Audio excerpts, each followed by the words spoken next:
कल मैंने ocean water से बनने वाले स्थल रूप के बारे में बताया था। आज अंडरग्राउंड वाटर से बनने वाले स्थल रूप यानी भूमिगत जल से बनने वाले स्थल रूप के बारे में बताऊंगी। अपर्दन से बनने वाले स्थल रूप और निक्षेपण से बनने वाले स्थल रूप।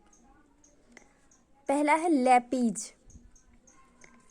चट्टानों पर जब वर्षा का जल पड़ता है तो ये चूना मिक्स चट्टानें होती हैं।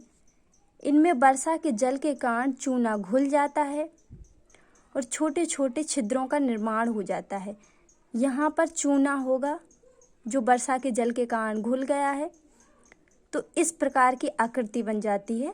ये लैपीज कहलाती हैं। दूसरी अपर्दन से बनने वाली आकृति है सिंक होल। लैपीज जैसी होती है, सिंक मतलब घोल, होल तो रंध्र। तो ये जो आकृति बनती है मुख्यतः ये चट्टानी प्रदेशों में, जो चूना युक्त चट्टानी प्रदेश होते हैं वहां पर बनती हैं।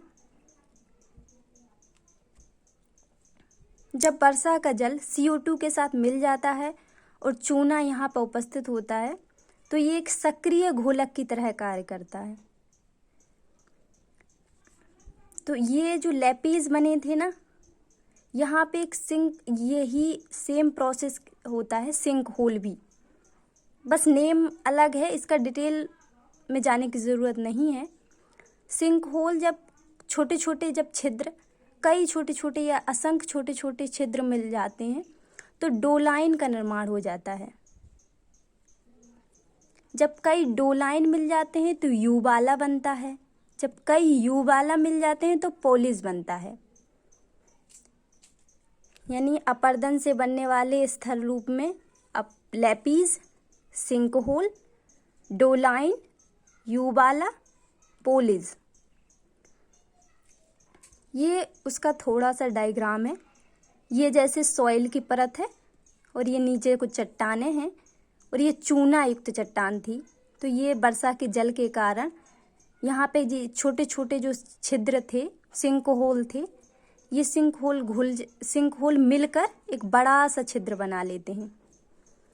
ये कई किलोमीटर तक विस्तृत होते हैं। डायग्राम में छोटा सा है,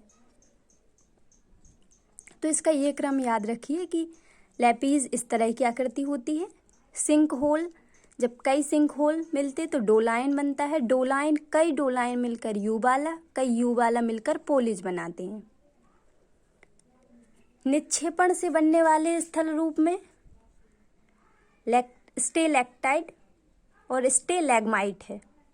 थर्ड, कंदरा स्तंभ या केव पिलर। स्टेलैक्टाइट, स्टेलैग्माइट और केव पिलर।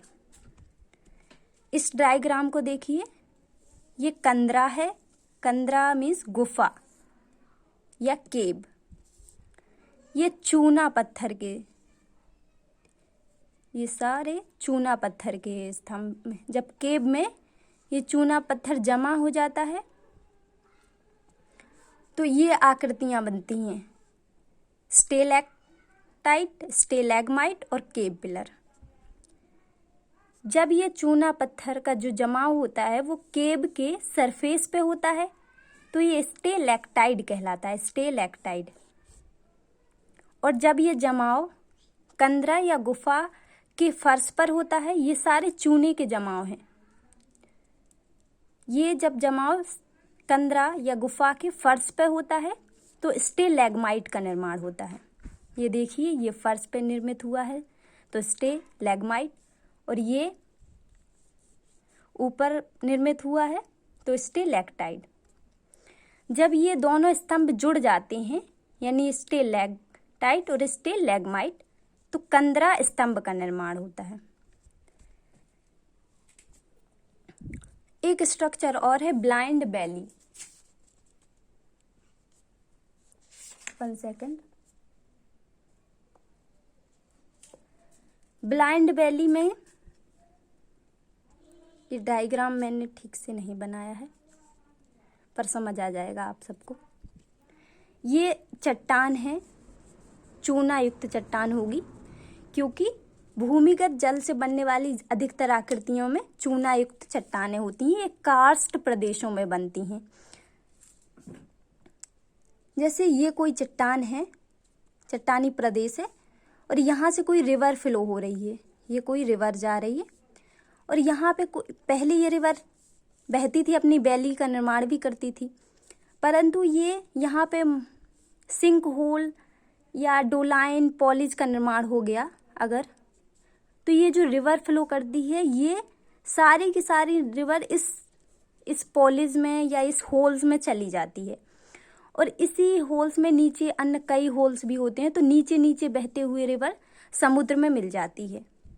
तो इसकी जो शेष घाटी होती है जिसमें ये पहले प्रवाहित होती थी, वो सूखी पड़ी रहती, शुष्क, तो इसको कहते हैं ब्लाइंड वैली या अंधी घाटी, क्योंकि ये जो रिवर है ये इस होल्स में गिर के आगे आगे नीचे ही चल के समुद्र में विलुप्त हो जाती है। Thank you.